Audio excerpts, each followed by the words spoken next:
One of the interesting countermeasure against G3 was invented by very famous Soviet grandmaster, very famous inventor of unusual opening ideas, Grandmaster Gennady Kuzmin. The game Matlakov-Klimov, knight f3. Different move orders is not important how we will get this position, because these systems are very flexible and universal. So you can come to the main lines in different move orders. With first move c4, knight f3, d4, even g3. g3 castle, bishop g2, d5, take, knight d5, castle, knight b6, knight c3, knight c6, e3.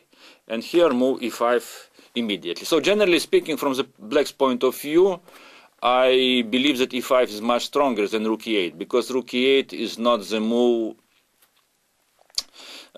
which would prefer the fathers of Gruenfeld Defence. d5 and now e4. It is the invention of Gennady Kuzmin. It's pawn sacrifice. dc6, queen d1, rook d1, pawn f3, bishop f3, bc6. And here, of course, if white plays bishop c6, and after rook b8, black prepares bishop g4, knight c4, and obtain quite serious positional compensation. But generally not more than draw.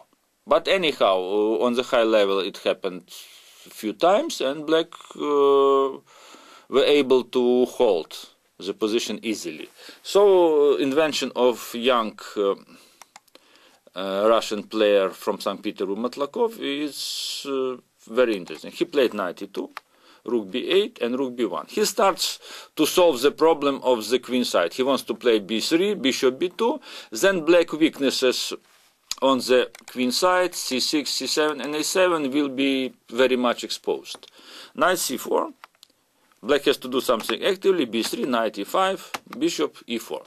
Stopping bishop f5, bishop g4, king f1. Black is ready to play bishop d2.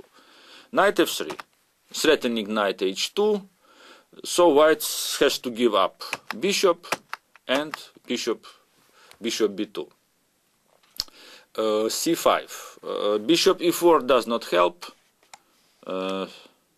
because after bishop g7, bishop b1, bishop f8, position is lost.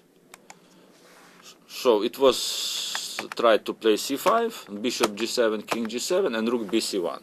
And we can see immediately that black is in troubles. Rook fd8, rook takes, and king e1. So white king controls d file, controls key squares, but pawn c5 is terribly weak, and black will not be able to protect it on the long run. Rook c4, very nice move. g5 and now knight c3. Rook d3, rook c5. g4. Only black chance is to try to create some cage for the white king, but it forces black to sacrifice one more pawn. Rook d6 and now knight e2. Threat is rook knight d4. Rook h6, knight d4, knight f3, gf3 and e4.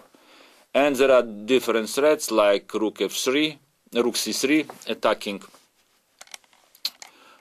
pawn f3. So the result of the game is clear. White is winning. Black resigned.